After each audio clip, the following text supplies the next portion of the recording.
Good morning, everybody, and welcome to the Pod Up Show with Matthews in the Morning. I am your host for the day, Jackie Spreads. Today, we welcome on a very special guest, currently the head coach of Dayton, and has been a coach at a plethora of other places, including the Florida Gators, Virginia Commonwealth University, and Alabama in the SEC. He's been somebody who's been around the game for a very long time and is actually coaching at his alma mater now back in Dayton. It is Coach Anthony Grant. Coach, how's it going today? Doing good, Jack. Good to be with you. Hope everybody there is doing well and staying safe. Well, we are certainly doing our best here, just trying to flatten the curve and follow all the social distancing guidelines. How's everything out in Ohio? Has it been a little crazy for you? You know, Ohio's been doing really well. Most of the people here have done a really good job of what you just talked about, understanding that the importance of staying at home and trying to do our part and flattening the curve and keeping everybody safe. So it's going pretty well so far. That is phenomenal to hear. I wanted to dive in a little bit about Dayton itself because formerly you were at Alabama as the head coach before your next head coaching job here at Dayton. And Bama is obviously a football powerhouse. Basketball program is pretty good. Never quite got to the level that football did, which is saying something because football might be the most dominant program in college football and college sports history. How has it been transitioning from somewhere like Bama to a school like Dayton where basketball is king?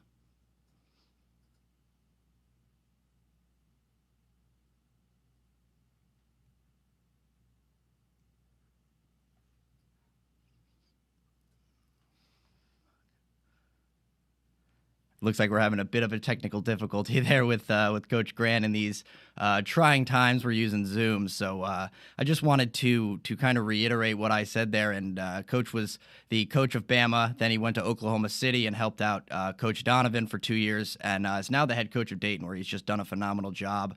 Won Naismith Coach of the Year this year, as well as AP Coach of the Year and Sporting News Coach of the Year. So kind of a clean sweep there for him. And again, he's only the second coach in Dayton history to be coaching as an alma mater. And when he got to Dayton, he said this quote I have here. It says, "I'm honored and humbled to be the head coach of the University of Dayton. It's a great responsibility to take over an institution that is so well respected. Anyone you talk to in college basketball would say our program is a successful one, but the potential here is so much more." Coach, you say our program in there a little bit. And that's when you're first becoming the coach. Do you feel like the Dayton family has welcomed you back with open arms more so than any other school could? Oh, no doubt. You know, just being an alum, and knowing what this place is all about from an academic standpoint, knowing the history from a basketball standpoint and the way the university is supported not only by those on campus, from the administration all the way down, but by the community. And Dayton University of Dayton basketball is a big part of the Dayton community, and the support we get from our fan base is really special. So it certainly is a program that belongs to the entire city of Dayton and the entire Dayton fan base. Right, and that's great, and that goes back to the question I asked before we kind of got stopped up there was how has it been transitioning from somewhere like Alabama or VCU as a head coach to somewhere like Dayton, where not only are you very familiar with the environment, but you're really the big dogs on campus there. Well, I think for me, the big thing is just understanding the culture here, understanding the history of the university, and obviously, I played for a guy, Don Donaher, that was here for 25 years as the head coach, and really, one of the patriarchs of the program here. So, and then just following it, being an alum, you follow your alma mater from a distance. So, just seeing the success that Archie Miller had here, and before him, Brian Gregory, and even before him, there were several coaches here that did tremendous jobs in terms of leading the program and Mhm. taking the program on in state tournaments and conference championships. Right, and you're only the seventh head coach in the last 70 years for Dayton basketball, so that's pretty special jobs where they don't change coaches often, and it seems to be the reasoning behind it is that they've been so successful. I mean, this is probably the best season that Dayton's ever had. You guys, your numbers are phenomenal. You went on a little 20-game win streak there. Obviously, what happened in March is pretty heartbreaking. How are you getting primed for the tournament going in as a probable number one seed with the National Player of the Year on your team? Yeah, well, during the course of the season, Jack, you just kind of live in in what you can see in front of you, and you try to keep your team in the present. You don't really get caught up in the other stuff that you can't control. Mhm. So for us, our focus was more on trying to make sure that we first we won an A10 regular season championship, and then we knew we had a chance to do something that was pretty special and going undefeated in conference play, and we were Mhm. able to do that going 18-0. So the next step was we had a chance to win, the conference tournament, and that was our focus. So had we been able to do that, then all the things you talked about would have naturally happened. We weren't really concerned about the stuff we couldn't control, but Mhm. certainly our guys were excited. No doubt you pay attention to what other people are saying in terms of the recognition you receive, Mhm. but you don't dwell on it. And our guys understood that, and we were excited about the opportunities in front of us. And like everybody else in the country, certainly disappointed when the season ended the way it did, but at the same time, understood the magnitude of what we were facing with this virus. Mhm. Yeah, and there's something to be said about not only the virus affecting things the way it did, but the way that Dayton basketball was able to stay so consistent throughout the year. You only lost 2 games, one of them to a fellow number one seed, or probable number one seed, I should say, in Kansas, and the other one kind of a fluky loss to Colorado there. But you rattled off 20 straight. During a win streak like that, when you get into the double digits, how hard is it to keep your guys focused on the next game, and especially in a conference where you're playing teams that are maybe smaller or schools that are maybe smaller? How hard is it to keep a guy like Obi Toppin focused when he's playing George Mason the day before the A10 tournament tips off?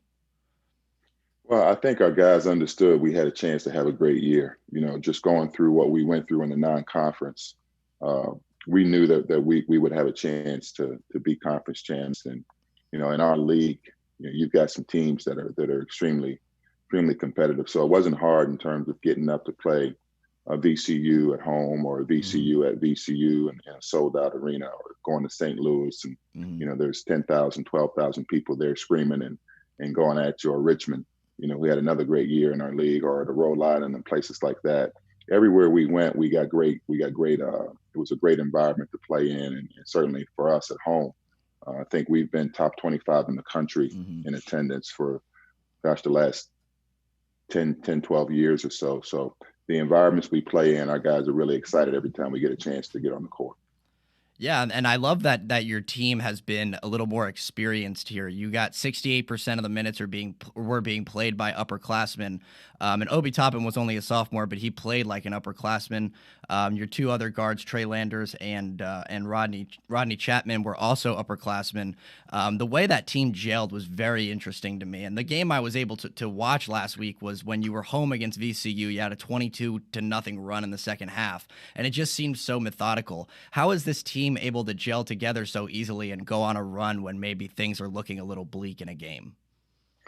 Well, I think, as you mentioned, we have veterans. I think in college basketball, you're going to win with veterans. So we have guys that have either had great experience over the course of their careers. You mentioned two seniors, Trey Landers and Ryan Mikesell. Ryan was in the program. He was a fifth-year senior, and Trey was obviously a fourth-year senior. And then we had some other guys that have played together for 3 years. Even though Obi was only a redshirt sophomore, he's been in the Mm-hmm. program for 3 years. Jalen Crutcher in the program for 3 years. So you combine those guys with some other guys that we got through transfers, and Rodney Chapman and Ibi Watson and Jordy Shamanga. Those guys, I think, formed the nucleus of a team that really got along well when they first came together 2 years ago. The bond that you see those guys have was pretty special. So it wasn't Mm-hmm. surprising to see them be able to go out and play for each other and understand what they had a chance to do. Right, and you said they had the chance to do something special. I asked Coach Donovan the same question about the 2000 team that you were a part of as well, um, a few weeks back, and I asked him, going into a season where you're not ranked as a top 5 team in the country, how early on can you tell as a coach, especially an experienced coach, that this team has the opportunity to do something special? Yeah, it's funny you say that. I think the year before we played in the Bahamas, and we played uh, in that in the tournament there, and we played Butler, who was a pretty good team. We won that game, and then in the semifinals we met Virginia, who ended up winning the national championship. Mm-hmm. And we played. I think the game came down to maybe the last 30 seconds or so, where one of their guys stepped up and hit a big three to win the game for them. But I think at that moment we felt like, we can play with anybody in the country with the group that we had.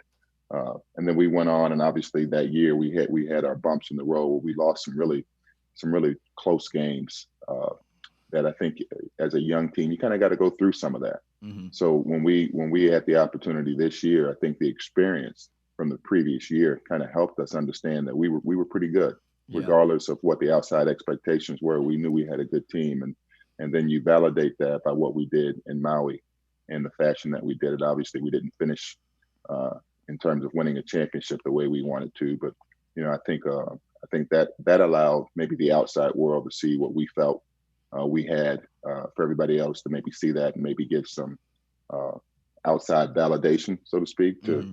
what we felt like we were capable of doing. Yeah, and it's not like you yourself need that outside validation. It sounds like that team is very tight knit and kind of knows what everyone else is capable of, and it's obviously a shame that it ended the way it did. But I want to go ahead and look at next year, look into the future here a little bit. How do you go about building this team back to national relevance, or I should say, keeping them at national relevance going into the next season after losing a guy like Obi Toppin? Yeah, that's a great question. First is I think we're all still trying to put the fire out. In terms of the virus and the impact that it's had. Nobody knows exactly where we'll end up, but obviously, hopefully, there will be some light here soon in terms of us knowing what the future looks like. But certainly, when you lose the National Player of the Year in Obi Toppin and the two seniors that I mentioned, Hmm. and Trey Landis and Ryan Mikesell, there's going to be an adjustment. But I'm really excited about the guys that we have returning. When you look at a guy like Jalen Crutcher, who walked in the door as a freshman and earned a starting position, and the way he's performed over the course of his career, he was a first team all conference guy last year. A guy that I think is one of the best guards in the country. Uh, Rodney Chapman is a guy I think from a leadership and a toughness and a defensive standpoint is one of the elite guards as well. And then Ibi Watson kind of came into his own last year for us after he transferred to us from Michigan. So I think those three guys, I think just in the backcourt, those guys are really good. And then Jordy Hmm. Shamanga is a guy that really didn't have the benefit of of the preparation that you need going into a season. His first practice with us was when we were in Maui, and so he was delayed in terms of his uh his ability to get physically ready and then also mentally ready. So he'll be a senior for us as well. So we're excited about that nucleus we have, and then Dwayne Cohill will be in his third year. And we've got some other young guys that we're really excited about. So Hmm. once we get a chance to get everybody together and start our preparations, I think we'll have a better feel. But on paper, I like the group that we have, and hopefully we can add a couple more pieces here to help make us whole. Yeah, and you mentioned leadership, especially with Rodney Chapman in the VCU game that I had watched last week, and obviously I watched some of you during the year as well. I really just showed that he was a leader on the floor. If there was ever a bad call, he was the first one in a guy's face, telling him to not complain or just keep playing. Or if there was ever a big loose ball, it seems like he was always in the middle of it. And going back to your playing days at Dayton, you were the captain of your team, and from a leadership standpoint, how have you kind of reflected your own leadership skills onto every point guard that you've coached? Well, I've had some good ones. Obviously our time at Florida, or even before at Marshall, you start with a guy like a Jason Williams. You go down the line with some of the guys that we had at Florida. Those guys were really good, and I think as a coach, you learn from different guys that you coach, right? So even though they Hmm. play the same position, they're all different in terms of their personalities, in terms of the different skill sets. So a guy like Jason Williams maybe brings a little bit of flair and the ability to make everybody around him better with his passing and his handling skills. Where a guy like maybe an Anthony Roberson is more of a scorer. Hmm. That guy, you need to free him up to be able to generate offense for you. So the guys that we have here now with Jalen Crutcher and Rodney Chapman, those two guys I think complement each other really well. Whereas you mentioned Chat's leadership and his toughness and his willingness to do all the dirty work, and then Jalen's ability to score the ball, to make others better. And he's got ice in his veins in terms of his ability to make big shots. Hmm. I think we got a good combination of two guys that really play well together. Yeah, I mean, when guys play off of each other well, especially at the college level, the confidence is what comes in with it. And when guys in college have the confidence, I mean, they're ultra talented.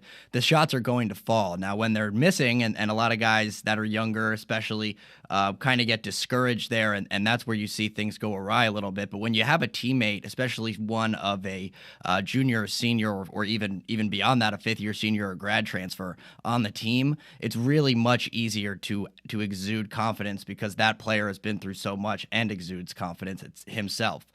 We got a comment here on the Pound Hurt Facebook Live. Pound Hurt, your preferred business interruption attorneys. Our friend Eric Jewell says, "Hello, Coach Grant. We miss you, and we are so sorry the season got cut short. You will always be a great Gator and continued success." We appreciate that comment, Eric. Of course, Coach has been a great success throughout his career. We'd love to see him back in Gainesville, but I think he's pretty happy out in Dayton. What do you say, Coach? No, I appreciate the comment, and certainly, spent 10 years there in Gainesville. So my family and I certainly have a lot of fond memories. And Eric, appreciate your kind words, but got nothing but fondness for the years that we spent there in Gainesville, and Mm-hmm. certainly follow the program. I think Coach White and his staff have done an outstanding job with their program and what they've been able to do. Obviously, following Coach Donovan, those are some tough shoes to fill, in terms of what he was able to do. And being a Floridian myself, being raised in Miami, I know the history of the University of Florida, and some of the challenges, that were there before Billy came, and obviously, being there with him to see what he was able to do over a 19-year career.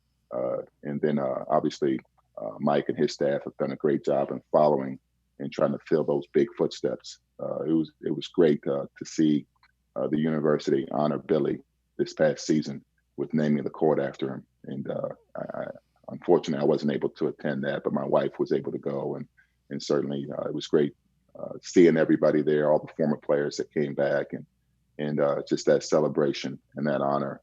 I think it's well deserved. Definitely well deserved, and there's something to be said about just how many assistant coaches are now successfully head college coaches that came from Florida. You look at guys like Donnie Jones, who was an assistant for you at Dayton as well.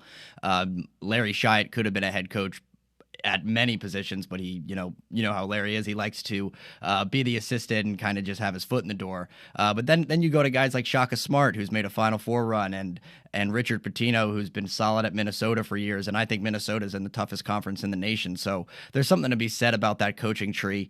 And obviously, Coach Grant has been able to demonstrate the success that we saw at Florida at Dayton. I mean, his team, I'm looking at numbers last night, and it's just ridiculous. First in effective field goal percentage, first in 2-point percentage, first in shooting efficiency, fifth in the country in field goals made per game, first in the country in first half points. It seems like he's leading all of these categories, and there's really no mistake to be made that it blends from experience and having a team that is really put together.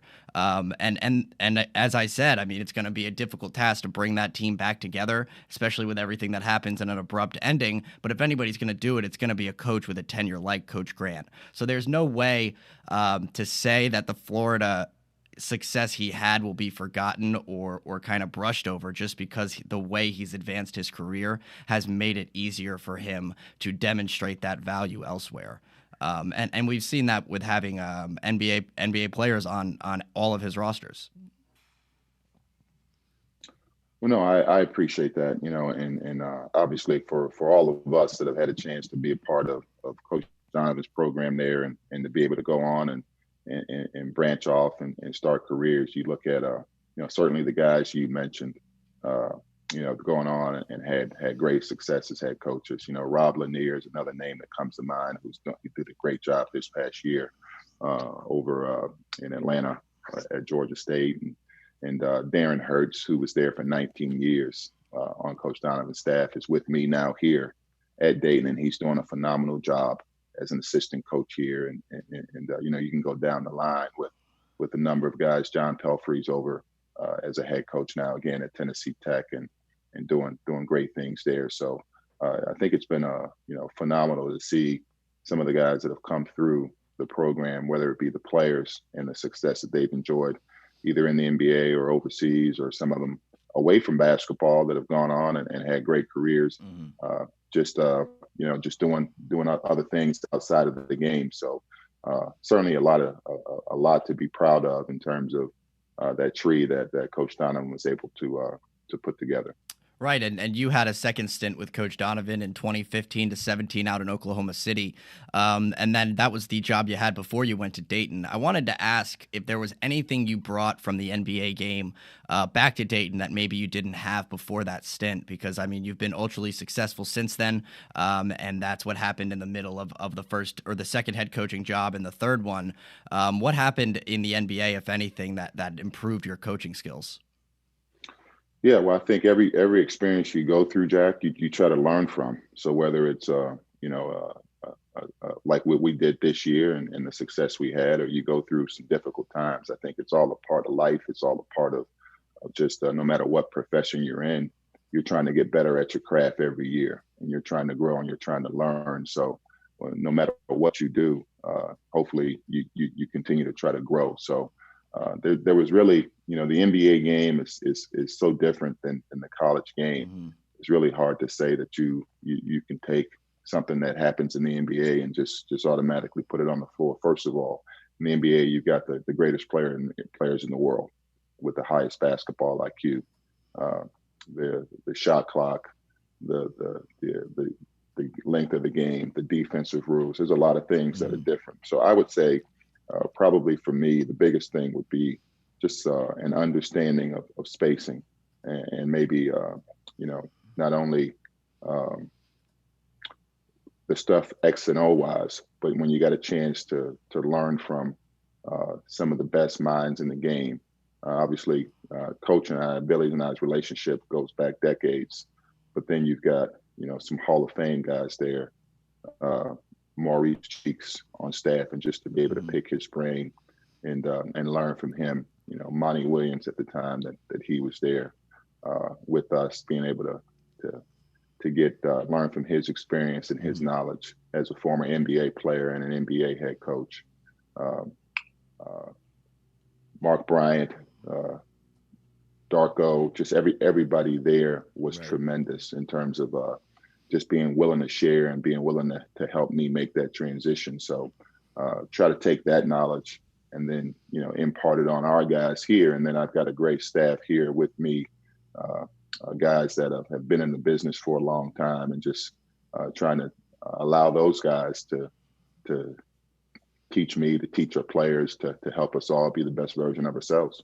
Right, and it's definitely a pertinent task to get all of a coaching staff on the same page, and you guys were obviously able to do that in your years at Florida. We have another question here on the Pound Hurt Facebook Live. Our friend Freddie asked, which ranks first for Coach AG, 2006 or 2007 championship team? Well, the 2016 was my last year at Florida, and the next year I went on and became the head coach at VCU. Got a chance to be there for both, obviously, championship games, only one on the bench. So I would have to say, obviously for me, the 2016, because I had a chance to go through all the experiences with that team live, and to see a team go from being unranked at the beginning of the year to number one, and obviously winning the championship at the end of the year. And then that challenge, it was fun watching that team going from being the same group of guys, being number one in the country to start the year, and having to go through the pressures and the expectations that came with that, and then to be able to go out and win the national championship again. I don't know that any other team, any other coach has ever done that in terms of, what Billy did. I don't think that gets talked about enough, to take a team that was unranked to start the year, that there were no expectations for, to go through that gauntlet and end up winning a national championship, and then come back the next year and have all the expectations on you. Okay, just with returning a starting five, basically, that had won the national championship, and to go through and to be able to do it. That's pretty significant and pretty special. Yeah, to be able to do it both ways with a target on your back and coming out of the sky to win that title. I remember early in the season in 2006, coach telling my grandfather, I was just in the room at the time, but him shaking his head like this and saying under his breath, "We're going to be good. We're going to be good." Even though they weren't ranked, he had saw something in practice that said they were going to be good, and surely enough, they were the best team in the country that year. I should say you guys were the best team in the country that year, and you had a lot of talent on that team. 3 top 10 picks. You're going to have another top 10 pick, likely a top 3 pick this year. How has it been seeing, or what did you see in Obi Toppin from last year to this year to make the jump from a good player to a great player? Well, I think you got to start when he first came on campus, and just Obi was blessed with the fact that he grew late. So I think he came to us maybe 6'7.5", close to 6'8", and grew another inch to 6'9", and then physically his body really filled out, and he was able to gain 20, 25 pounds of good solid muscle and good weight on his frame as a redshirt freshman. So to see the maturation process that he went through during his redshirt year, I told several guys, we had several NBA scouts that came through to see some of our guys, and I said, "Listen, you guys want to keep an eye on this one." They were only able to watch him in practice, and we didn't really have a group that year that was very deep or extremely talented. But he was a guy that did some things that kind of caught your eye, where kind of like what you just said a little while ago, where you say, "Wow, this guy's got a chance to be good." And then when he became eligible his redshirt freshman year, to see the jump that he had made from that previous year, we felt like he had a chance to be really good. But then you gotta see a guy play in games, right? You got to see how he does it. When the lights are bright and there's thousands of fans in the stands, and he's got to make those decisions in real time. And to see him be able to do that from the jump, from game one, when he became eligible to go out and impact the game the way he did, but then also to see the maturation process from game 1 to game 31 of his freshman year. So he went from a guy that not a lot of people knew who he was to becoming the rookie of the year in the A-10, a first team all league guy, and a guy that, a lot of people were saying would have been an NBA draft pick, maybe a second round pick at the time. And so, I think what he did this year, he just continued to get better and continued to mature. And that experience of what he went through those previous 2 years, I think helped him. And certainly he continued to show people what he's capable of. And like, as you mentioned, put himself in a solid position to be a high lottery pick this year. Yeah, and I always look at basketball history as a too early, too late, or just right guy, where you look at someone like Steve Nash, he probably came into the league too early. Shawn Marion would do much better now in the league, whereas there are guys like Brandon Bass, who played in the 2000s, who would have been way better in the 90s. I think Obi Toppin has found his niche in 2020 as a perfect ideal basketball player. 6'7", 6'8", quick, can handle the ball, can pass, can score down low. The shot is still coming, but I mean, the kid's 21 years old. It'll come. It just seems like Obi Toppin is the perfect ideal basketball player right now. And I think that it'll be a smooth transition for him to the NBA, given the way the game is played with the running, the spread floor. It'll really give him space to create. And that's something I saw you guys do a lot this year, was kind of a high screen, either lob to Obi or high post pick and roll, where you're just trying to get him one-on-one. How has it been as a coach to have a player where you have a go-to guy? How much does that make a difference when you're down the stretch in a close game? Yeah, I think you hit it on the head. All of us are better coaches when we have really, really good players. And when you got a guy like Obi, he helps you be able to do some things that make the game easier for you, make the game easier for his teammates, and helps make everybody better. So we tried to take advantage of his skill set. He's got a great ability, as you mentioned, to rim run. He's got great hands, and he's extremely athletic.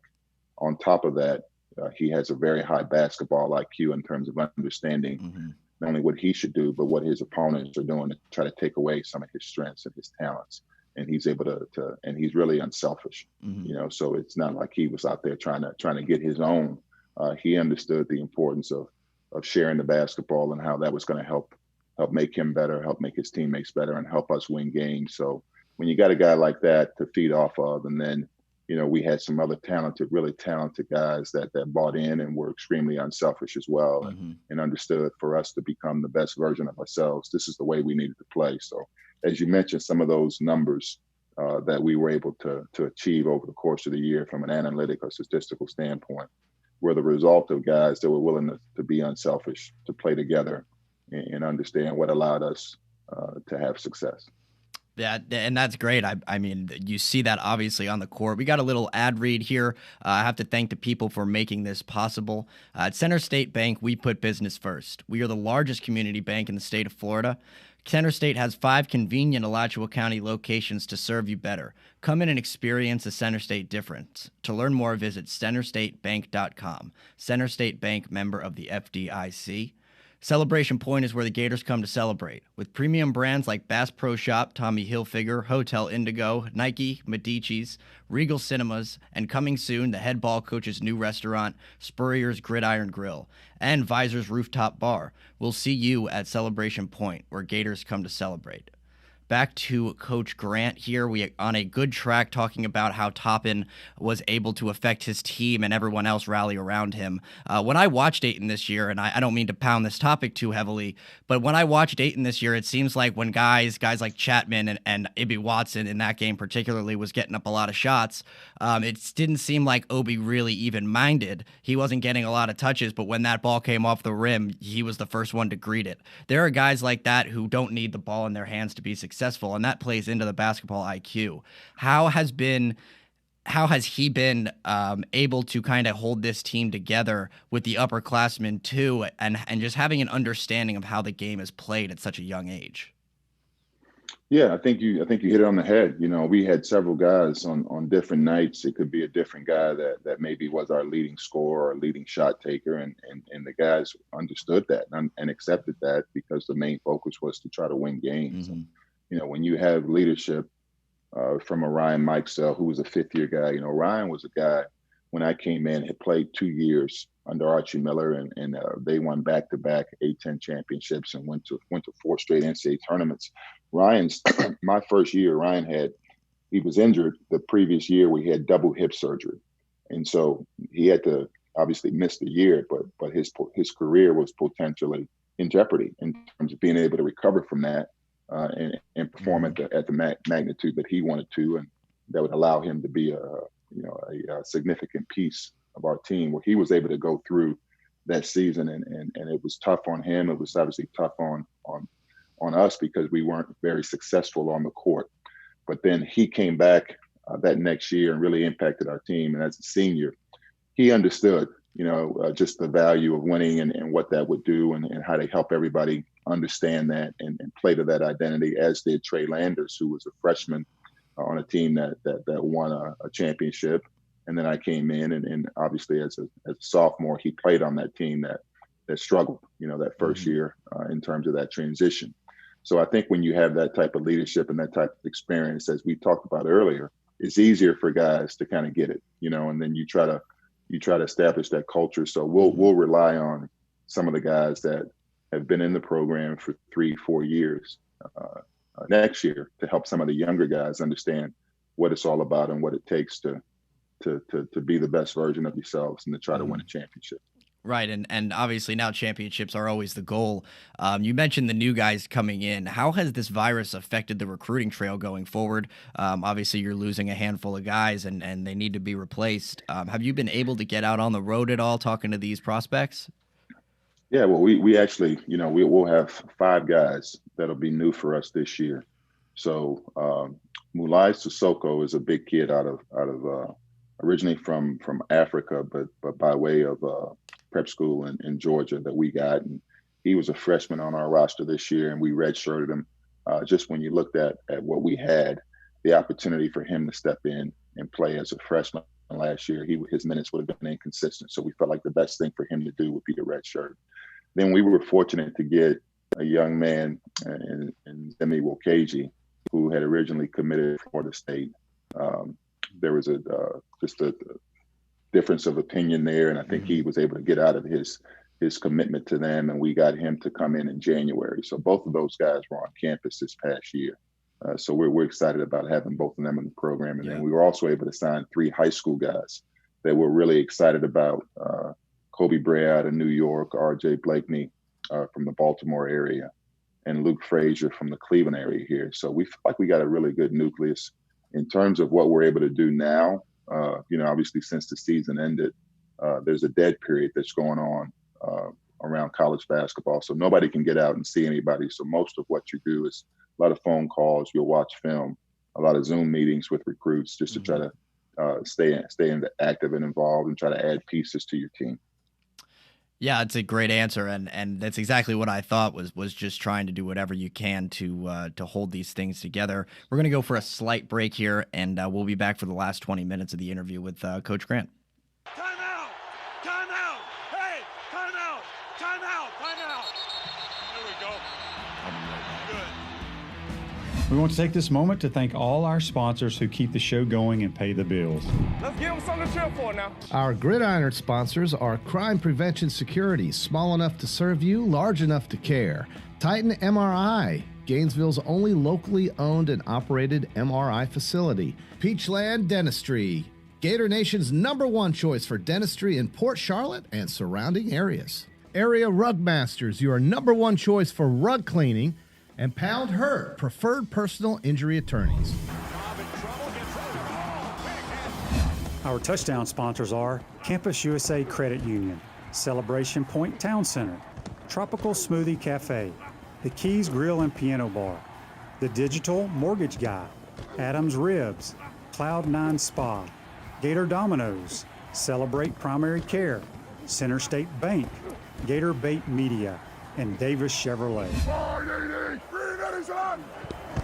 If you are interested in promoting your business on the show, you can visit our website, potupwithshane.com, and click on the advertise button or call Freddie Wiebe at 352-284-3733. Again, thank you for all the great businesses that support the show. Please remember, if you like what we are doing here, thank our sponsors and support the businesses that support us. He's looking, still looking. He's going for the end zone. He's got a touchdown. All right, welcome back, everybody, and we're going to finish up here with at 9 o'clock. Got a little bit of time. I wanted to launch into a little bit of the past and Coach Grant's tenure. You left Florida in 2006 for the VCU job. I was wondering, are there any other jobs before that you were tempted to take leaving Florida? That's a good question, and it was a while ago. I think there was a few jobs maybe that I looked at, but at the time, for me, I felt like being a part of that staff at Florida and the way the program was run under Jeremy's leadership, we had a great situation, and I know the thing that we talked about from day one, with Billy was trying to chase that championship and being able to win it all. So there were maybe some opportunities I looked at, but I felt like at the end of the day, we had unfinished business to try to accomplish at Florida, and wanted to try to be a part of that. And I felt like the right opportunity would come, and if it didn't, I was in a great situation in terms of where I was and the people that I had a chance to work with every day, and for my family and myself, we really enjoyed it. So just kind of tried to live on faith, when it comes to those things. But certainly, I felt like the VCU situation was one that will be a great opportunity. Right, and the Siegel Center is a great arena to this day. You had the Shaka era shortly after you, where they made that Final Four run. And you get to play there every year. VCU and Dayton have kind of an unspoken rivalry now where you guys are usually the best two in the A-10, and it's very, very exciting to watch when you guys meet. You had lost 4 straight against them going into this year, and then you had a win at Dayton where I mentioned you had the 22-0 run in the second half, and then a slight win at VCU, which is a great accomplishment. VCU plays that press. In terms of a press, how in college is it more successful in the NBA? Obviously, the NBA game is different. The players are better and quicker. But I feel like in college, guys are able to interrupt the game in a big way when they put on a press. Would anybody in the NBA, in your experience, ever try this? I mean, Pitino tried it in the 90s with Boston. Do you think it's feasible that an uptight, pump the tempo defense could work at the next level? Yeah, that's a great question, Jack. I feel like, in the NBA with the the quality of player, um, you could probably, there's a lot of things that you may be able to do in small doses, maybe one or two possessions here or there that could be impactful. But I don't think it'd be something that you could sustain like you can in college as a style of play. I feel like in college, um, it's actually difficult in college. You can count on probably one hand the number of teams like VCU that are able to employ that style over the course of an entire game and even an entire season and be as disruptive and successful as they are. Just because of the skill set of the college guys is starting to really improve at every level. Definitely. So I think it's something you have to be 100% committed to it.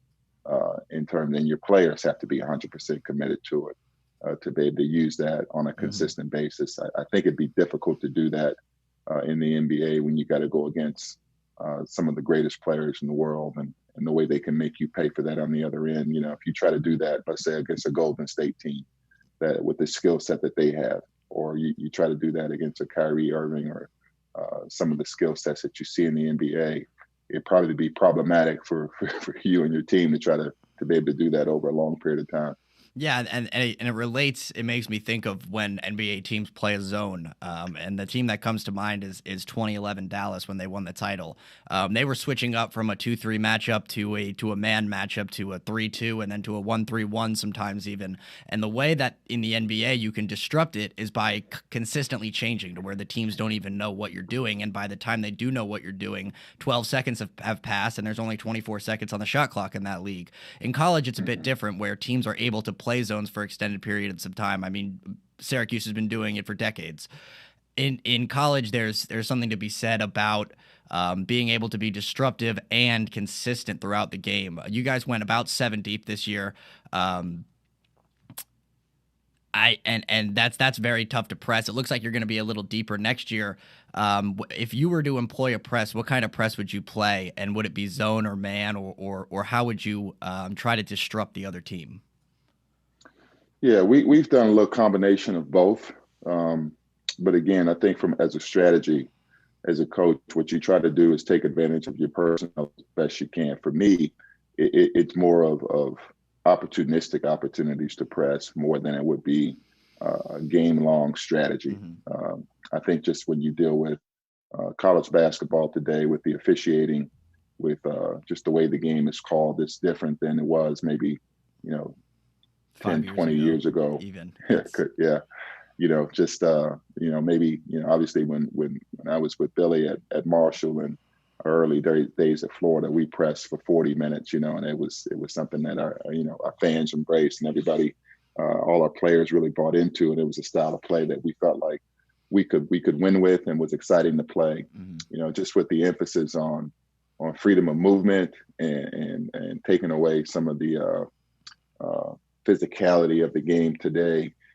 I think it's a challenge as a coach. And as you mentioned, with a roster like we had, anywhere from 7 to 8 guys that got the majority of the minutes for us, it was really, really important that we were able to keep our best players on the floor and out of foul trouble. Yeah.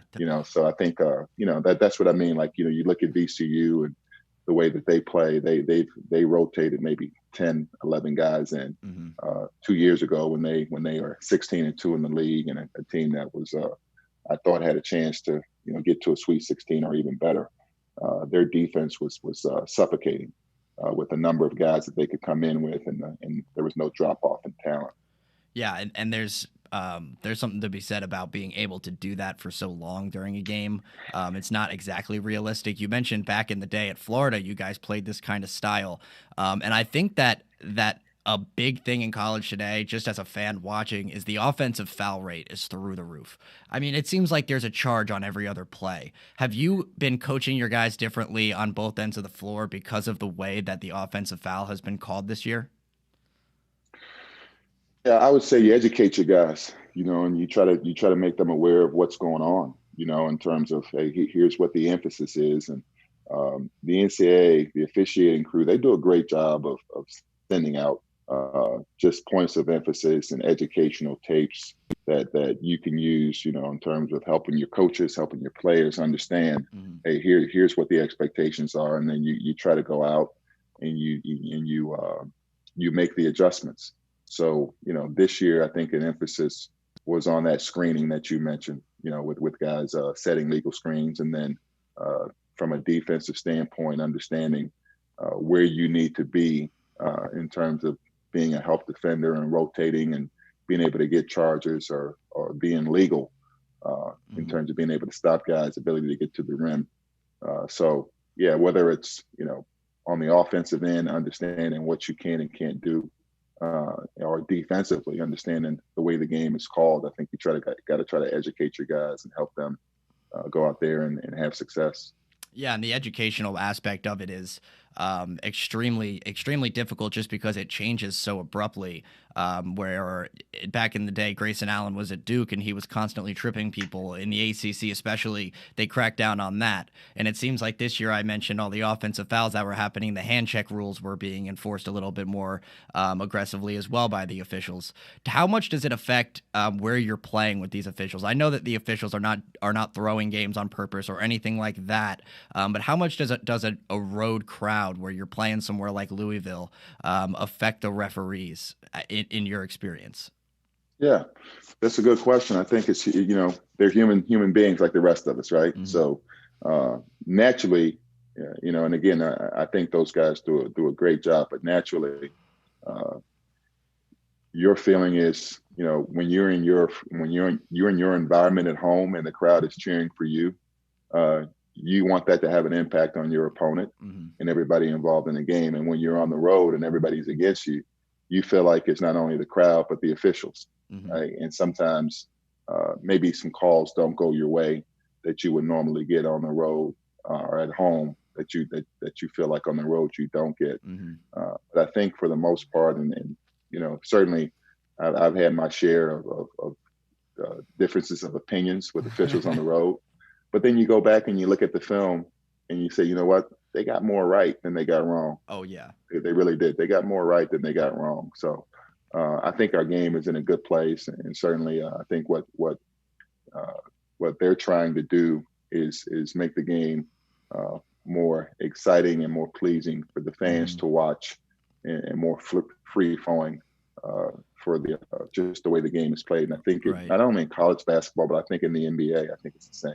Yeah, and there's something to be said about the situations in which calls are made as well. I mean, nobody's going to remember the missed foul call when the game is 12-10. Everyone's going to remember the missed foul call when the game is 80-81, and that would have won them the game. Whereas the foul call in the first half was just as important because points are points. I wanted to get into a little bit. I mean, you've been a coach in the SEC now, the A10, and I think VCU was in the CAA when you were there. Right. What has been the most fun or hardest environment to go play in your days as a coach, NBA included? Wow. Yeah. I mean, man, been to some great venues. I can tell you when, obviously,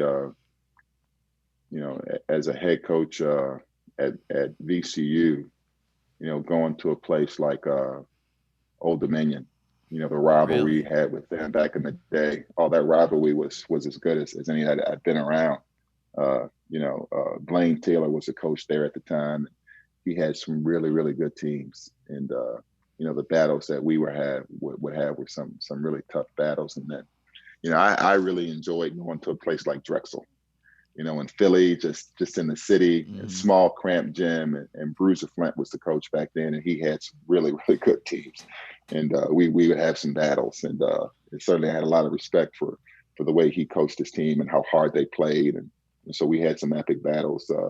Obviously in the SEC, whether it's at Florida as an assistant, obviously back in the day when Arkansas had it going on, that place was probably one of my favorites to go into. Nolan Richardson and the 40 Minutes of Hell and some of the guys they had back in the day, that was a lot of fun.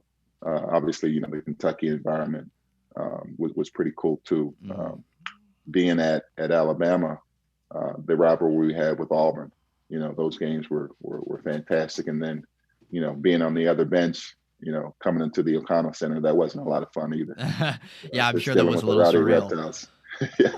Yeah. So, been in some great environments, and then here in the A10, as you mentioned, our rivalry with VCU, the Rhode Island game, the St. Louis game, playing a Hall of Famer, in my opinion, and Bob McKillop at Davidson. Those rivalries are pretty special as well. Yeah, and there's a lot to be talked about when you're playing in a smaller arena. UMass comes to mind as well, where that arena seems like it's from the 1950s and it's packed and tiny. And when you have two talented teams that are from smaller schools playing in there really is no environment like it. It feels like a high school game at the level of Division I college. So great answer there. I did not expect Old Dominion to come out. And I wish that VCU was in the A10 when you were coaching there, so you could throw Dayton a bone today and tell them how hard it was to play as an opposing coach. But I digress. Well, no, I did actually coach against at Dayton when I was at Alabama. Is that right? And it was surreal being on the other side of that, and got an unbelievable welcome for my first time being a coach there before the game started. It wasn't as friendly once the game started. Oh, yeah. But it was nice. And then you just brought up Matt McCall as another one, obviously of Billy's disciples, that's coaching at UMass now. And Matt certainly was a big part of a lot of the success that the Gators had, before Billy left to go to the NBA. And so, he's another one that would be on that list. Yeah, all these arenas. The Siegel Center is famous. John Rothstein, who's the premier college basketball reporter now, has said that the Siegel Center is more life-changing than a 10-day trip to Rome. So, even at smaller schools like that, it is an environment that unlike any other. And in the college game, that environment runs deep at most schools. But in the NBA, it's a little different. You were an assistant coach at OKC. They just got ranked by Forbes the 8th best fan base in all of sports. Is there something to be said about the OKC arena compared to maybe somewhere like Brooklyn or New Orleans, where it's not as jam-packed and rowdy? Yeah, and that's another thing. Obviously, I didn't talk about that, but yeah, the fan base at OKC it's like a college fan base. It is every game. The environment in there that the fans create, just the game day environment around, just the show that's put on for the game is one of the best in the league. I would say obviously, being in the league for 2 years, what Golden State was able to create with the team they had was pretty fun to watch. You go across the league and I look at a place like Toronto, the environment that they have there. If you get a chance to go watch an NBA game in Toronto, that's a pretty special environment. I think obviously San Antonio, a lot of the environments kind of have to do with teams that obviously are in a position to maybe win a championship, right, or have a consistent winning history. But yeah, there were a lot of environments in the NBA, but OKC's environment to me is certainly top 5 in the league. When you go around and look at the total package. Yeah, exactly. And that's a great answer to finish on. Coach, I thank you so much for coming on today. We're going to finish up with some ads here. And tomorrow, Shane is going to be interviewing Major Wright, former Gator great, about his new book, Major Pain, which is out now. Tune into that tomorrow. Again, Coach, thank you so much for coming on, and I hope to speak with you soon. Jack, my pleasure, man. Stay safe and give your family my best. Will do, Coach. You have a good day. Take care. Time out! Time out! Hey! Time out! Time out! Time out! There we go. Good. We want to take this moment to thank all our sponsors who keep the show going and pay the bills. Let's give them something to cheer for now. Our Gridiron sponsors are Crime Prevention Security, small enough to serve you, large enough to care. Titan MRI, Gainesville's only locally owned and operated MRI facility. Peachland Dentistry, Gator Nation's #1 choice for dentistry in Port Charlotte and surrounding areas. Area Rug Masters, your #1 choice for rug cleaning. And Pound Hurt, preferred personal injury attorneys. Our touchdown sponsors are Campus USA Credit Union, Celebration Point Town Center, Tropical Smoothie Cafe, the Keys Grill and Piano Bar, the Digital Mortgage Guy, Adams Ribs, Cloud9 Spa, Gator Dominoes, Celebrate Primary Care, Center State Bank, Gator Bait Media, and Davis Chevrolet. If you are interested in promoting your business on the show, you can visit our website, potupwithshane.com, and click on the advertise button or call Freddie Wiebe at 352-284-3733. Again, thank you for all the great businesses that support the show. Please remember, if you like what we are doing here, thank our sponsors and support the businesses that support us. He's looking, still looking. He's going for the end zone. He's got a touchdown.